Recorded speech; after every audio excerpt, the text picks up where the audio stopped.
अस्सलाम वालेकुम दोस्तों, इंसाइडर मौज़ूद फ़क्र में खुशामदीद। इस्लामाबाद हाई कोर्ट के 6 ईमानदारों की आइनदारी के इम्तिहान का वक्त जनाब आ चुका है और इस मरतबा इस्लामाबाद हाई कोर्ट से रुजू करने वाली जमात पाकिस्तान तहरीक इंसाफ नहीं बल्कि हुक्मरान इत्तेहाद है, जो इस मरतबा इस्लामाबाद हाई कोर्ट के ही ईमानदारों को कटहरे में खड़ा करने के लिए आ रहे हैं और ये देखने आ रहे हैं कि क्या इस्लामाबाद हाई कोर्ट के जज साहिबान के अंदर अभी भी वतन परस्ती का जज्बा मौजूद है या वो ईमानदारी का ही परचम उठाए इस वक्त इंसाफ के नाम पर लोगों को धोखा देने और उनकी आंखों में धूल झोंकने के लिए तैयार नजर आते हैं। इस मरतबा हुकूमत दरखास्त लेके आ रही है और इस दरखास्त में इस्तदा की जा रही है कि जनाब वतन अजीज की इज्जत का ही ख्याल रखना है, तो अपने इस चहीते को रोको जो अपना बंदर तमाशा बंद करके, ताकि इंटरनेशनल कम्युनिटी के सामने हमारा तमाशा ना बने। ये जो दरखास्त जिसका मैं आपके साथ जिक्र कर रहा हूँ, ये मुमकिन तौर पर जो है वो जमात पाकिस्तान की जो सबसे बड़ी इस वक्त जमात है यानी हुक्मरान इत्तेहाद, उसके जो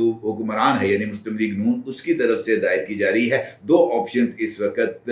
जो हैं वो ज़ेर गौर हैं कि वफाकी हुकूमत जो है वो बज़ात खुद इस्लामाबाद हाई कोर्ट से बज़रिया अटॉर्नी जनरल रुजू करे, इस्लामाबाद हाई कोर्ट से इस्तदा करे कि जनाब हर दूसरे दिन आप पाकिस्तान तहरीक इंसाफ को एहतजाज की इजाज़त देते हैं, हर दूसरे दिन आप उनको जलसे की इजाज़त देते हैं और जलसे के लिए इस ज़िले इंतज़ामिया की संगी पर अंगूठा रख के आप उनको मजबूर करते हैं कि इस फितने को पनपने का मौका दिया जाए। और अब जनाब जो सूरत हाल है वो आपके सामने है। इस्लामाबाद में SCO कॉन्फ्रेंस का इनेकाद होने जा रहा है और इस इनेकाद के अंदर रखना अगर डाला जाएगा तो ये पाकिस्तान की तौहीन होगी, पाकिस्तान की इज्जत पर हर्फ आएगा। लिहाजा अपने चहीते को कैंडे में रखने का कोई ना कोई बंदोबस्त करें और इसके लिए आपको कानून और आइन को जो है वो पसे पुश्त डालकर सिर्फ और सिर्फ यहाँ पर वतन परस्ती के जज्बे को उभारना पड़ेगा। इस सारी सूरत हाल में ये जो दरख्वास्त है, इनफैक्ट ये 2 सवालों का जवाब देगी और मेरा ये ख्याल है कि इन 2 सवालों में से अहम तरीन सवाल ये होगा कि क्या इस्लामाबाद हाई कोर्ट के जो जज साहिबान हैं उनको मुकम्मल तौर पर एक्सपोज किया जा सकेगा,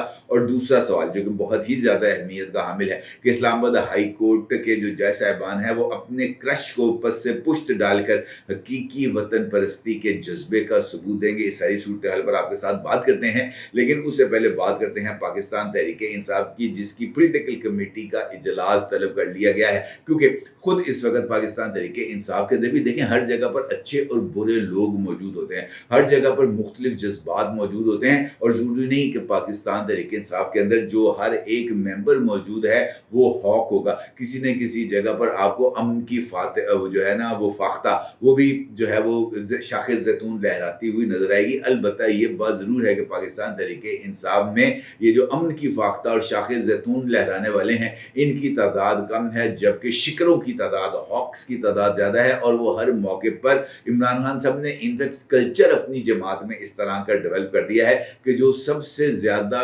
बदतमीजी करेगा, जो सबसे ज़्यादा अपने नाखूनों के साथ लोगों का जो है वो चेहरा नोचने की कोशिश करेगा, जो अपनी चोंच से मुखालिफ की आंख को निकाल के ले आएगा, ऐसे तमाम लोग इमरान खान साहब को पसंद है। वो तमाम लोग जो मुतवाज़िन सोच के हामिल है, वो तमाम लोग जो दलील की बात करते हैं, वो तमाम लोग जो शाइस्तगी की बात करते हैं, वो तमाम लोग जो सियासी रास्ता इख्तियार करने की तजवीज़ देते हैं, इमरान खान साहब उन तमाम लोगों को अपने करीब फटकने का भी मौका नहीं देते। अगर आप इमरान खान साहब की बनाई गई इसी पोलिटिकल कमेटी की फॉर्मेशन को देखें तो यहाँ पर आपको हकीकी की सियासी सोच के हामिल अफराद ना होने के बराबर नजर आएंगे। अगर आपको नजर आएंगे तो या तो इमरान खान साहब के वकील नजर आएंगे या वो हॉक्स नजर आएंगे जो बैरून मुल्क बैठकर इस वक्त पाकिस्तान तहरीक इंसाफ के पॉलिटिकल फ्यूचर का जो है वो तयन कर रहे हैं। और इस वाले से बैरिस्टर गौहर खान साहब का वो इंटरव्यू जो उन्होंने काशिफ अब्बासी साहब को दिया था वो बहुत ही ज़्यादा अहमियत का हामिल है, जिसमें बैरिस्टर गौहर खान साहब पाकिस्तान तहरीक इंसाफ के चेयरमैन है, वो कोई माजा साजा नहीं है, पाकिस्तान तहरीक इंसाफ का चेयरमैन है। और वो उस इंटरव्यू में इस बात का इजहार करते हैं कि मैं खलील जिब्रान की बात क्यों मानूँ, मैं पाकिस्तान तहरीक इंसाफ का चेयरमैन हूँ, मैं सोशल मीडिया टीम का ताबे नहीं हूँ। अगर सोशल मीडिया टीम का ताबे होना है तो उनको पाकिस्तान तहरीक इंसाफ के सियासी फैसलों का ताबे होना पड़ेगा। ये कौन सी बात है कि जनाब हम पॉलिटिकल कमेटी के सामने अपने घुटनों को टेक दें और पॉलिटिकल कमेटी की बजाय पाकिस्तान तहरीक इंसाफ की सोशल मीडिया टीम हमारी पॉलिसीज़ को ड्राइव करे। ये पाकिस्तान तहरीक इंसाफ की इस वक्त की सूरत हाल है। अलबत्ता ये जो 15 अक्टूबर का एहतजाज है, इसने खुद पाकिस्तान तहरीक इंसाफ के अंदर इस डिवीजन को बढ़ा दिया है और ये सोच अब वहाँ पर गालिब आ रही है कि जनाब कब तक हम मुख्तलिफ हीले बहानों से इस्लामाबाद के डी चौक पर एहतजाज की बुनियाद रखते रहेंगे।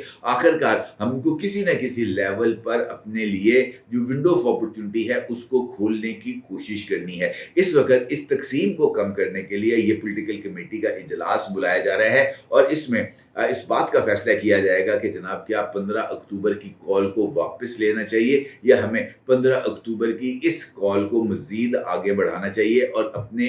जो 15 अक्टूबर की कॉल है इसको कामयाब बनाने के लिए इक़दाम किए जाने चाहिए। अलबत्ता इस वक्त पाकिस्तान तहरीक इंसाफ के सेक्रेटरी इत्तलात और सेक्रेटरी जनरल जनाब सलमान अकरम राजा साहब और जनाब शेख वकास अकरम दोनों ने इस बात का इजहार किया है और मुख्तलिफ अपने सोशल मीडिया पर अपनी पोस्ट में इस बात का इजहार किया है कि पाकिस्तान तहरीक इंसाफ के 98% अरकान, 98% अहदेदार और पॉलिटिकल कमेटी के 98% अरकान इस वक्त इस बात के हामी हैं, इस बात के उनको जो है वो इस बात को यानी वो चाहते हैं कि 15 अक्टूबर को पाकिस्तान तहरीक इंसाफ एहतजाज करने के लिए डी चौक जाए। सिर्फ 2% जो अरकान है पाकिस्तान तहरीक इंसाफ का, उनका ये मानना है कि हमने इस कॉल को जो है वो वापस लेना चाहिए। आज होने वाली पाकिस्तान तहरीक इंसाफ की पॉलिटिकल कमेटी का इजलास इस हवाले से अहम है कि ये देखना पड़ेगा कि पाकिस्तान तहरीक इंसाफ के अंदर पॉलिटिकल सोच डेवलप होती है या पाकिस्तान तहरीक इंसाफ एक मरतबा फिर बम को लात मारेगी और अपने पॉलिटिकल फ्यूचर के आगे एक बहुत बड़ा सवालिया निशान पैदा कर देगी। और शायद यही वजह है कि पाकिस्तान के वज़ीर दिफा जनाब ख्वाजा आसिफ साहब ने इस बात का और पाकिस्तान की अदलिया को इस बात का जिम्मेदार करार देते हुए ये कहा है कि जनाब बानी पीटीआई को सारी सहूलतें अदलिया ने दी रखी हैं और सारी सहूलतकारी अदलिया ही कर रही है, लेकिन अदालतों को नज़र नहीं आ रहा कि बानी पीटीआई मुल्क की सालमियत के साथ क्या करी है। लिहाजा अदलिया को 15 अक्टूबर को एहतजाज की कॉल का नोटिस लेना चाहिए। यानी वज़ीर दिफा का ये मानना है कि अदलिया को अज़ खुद, और ख़ास तौर पर ये जो इशारा है ये इस्लामाबाद हाई कोर्ट के लिए है, ये सुप्रीम कोर्ट ऑफ पाकिस्तान के लिए नहीं है,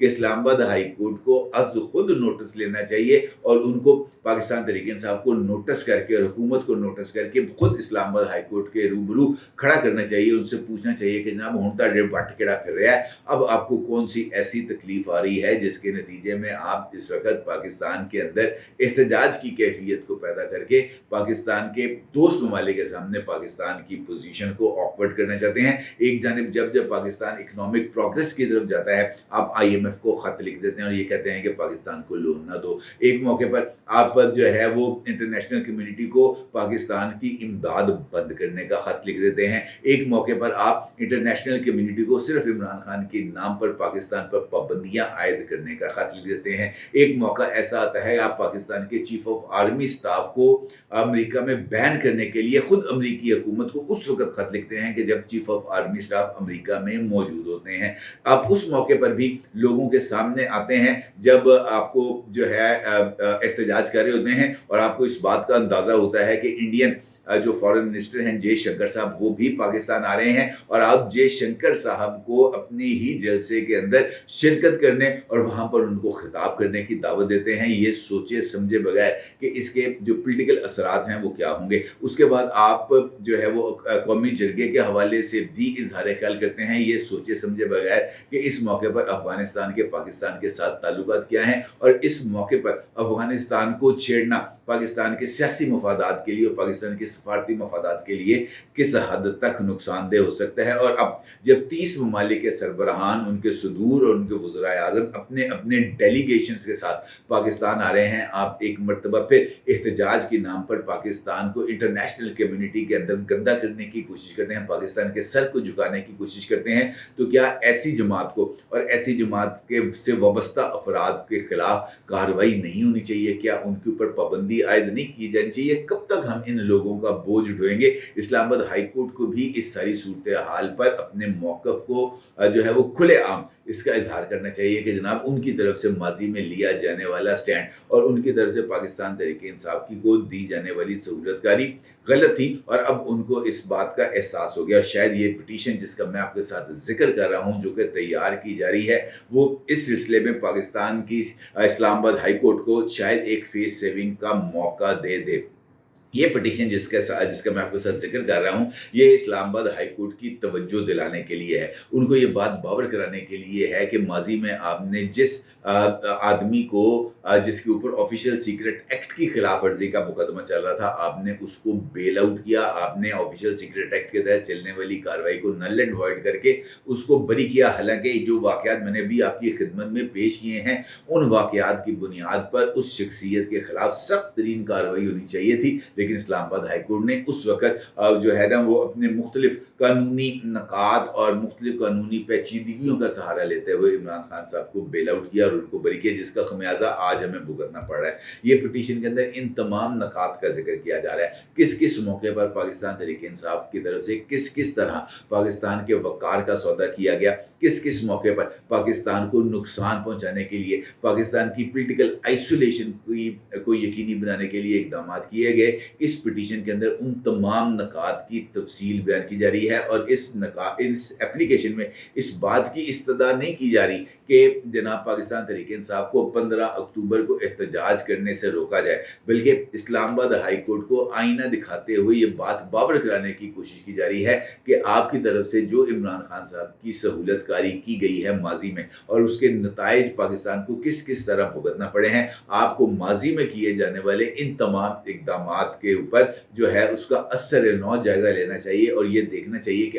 आपकी फैसलों की वजह से जिस जमात को जो है वो सहूलत मिली है और उन सहूलियात का फ़ायदा उठाते हुए इस वक्त कौन से इक़दामात किए जा रहे हैं। और अगर पाकिस्तान तहरीक-ए-इंसाफ के रास्ते में कोई रुकावट क्रिएट ना की गई, उनके रास्ते में कोई खंदक ना खोदी गई, तो खुदा न खास्ता पाकिस्तान तहरीक-ए-इंसाफ पाकिस्तान को ऐसा नुकसान पहुँचा देगी जिसका खमियाजा हमें शायद मुद्दतों तक भुगतना पड़े। और इस बात का भी एहसास दिलाने की हम सबको कोशिश करनी चाहिए कि माजी में एक मौके पर जब पाकिस्तान फ्लरिश कर रहा था, पाकिस्तान आगे बढ़ रहा था, पाकिस्तान ताकतवर हो रहा था, पाकिस्तान की पोजीशन इंटरनेशनल कम्युनिटी में बेहतर हो रही थी, खुद मुख्तलिफ ममालिक और ख़ुद इंटरनेशनल क्रेडिट रेटिंग एजेंसीज इस बात का इजहार कर रही थी कि पाकिस्तान टॉप 20 ममालिक में शामिल होने जा रहा है और पाकिस्तान की इकनॉमिक प्रोग्रेस इस हद तक बेहतर होती जा रही है कि आने वाले चंद सालों में पाकिस्तान टॉप 20 ममालिक में शामिल हो जाएगा। उस वक़्त चलती हुई गाड़ी के जो है ना पहिए के अंदर डांग दी गई और चलती हुई गाड़ी को ऐसे खड्डे में गिराया गया, उसकी पूरी सस्पेंशन को इस तरीके से उड़ाया गया कि अब 10 साल गुजरने के बावजूद ऑलमोस्ट वो जो गाड़ी है वो ठीक नहीं हो पा रही और उस गाड़ी को ट्रैक पर दोबारा लाने के लिए जो मेहनत की जा रही है, एक मरतबा फिर वैसी ही डांग दोबारा देने की कोशिश की जा रही है और इस्लामाबाद हाई कोर्ट को ये बात बावर करने की कोशिश की जा रही है कि पाँच साढ़े हाथ जोड़े जाए, साड़ी बस हो गई जाए, अब आप भी इस सारी सूरत हाल का कोई मदावा करें। देखते हैं कि ये दरख्वास्त कब फाइल होती है और इस दरख्वास्त के नताइज क्या वाक़तन वैसे ही आते हैं जैसे हम प्रीएम्प्ट कर रहे हैं। अपने राय का ज़रूर इज़हार कीजिएगा। आपका बहुत शुक्रिया। अल्लाह हाफ़िज़।